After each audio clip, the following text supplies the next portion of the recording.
Si Maria ay isang dalagang mahirap na namumuhay sa isang maliit na baryo.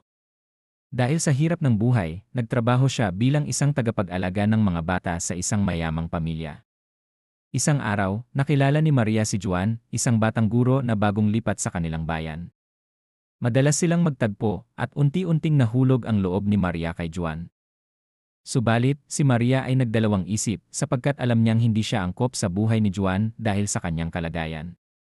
Ngunit si Juan ay nagpamalas ng tapat na pagmamahal kay Maria at ipinakita niyang ang tunay na pag-ibig ay hindi nasusukat sa yaman kundi sa kabutihang loob.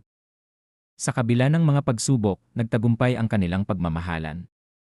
Nagsimula silang magtulungan upang mapabuti ang kanilang buhay at natutunan ni Maria na ang pag-ibig ay hindi kailanman hadlang sa anumang uri ng kahirapan.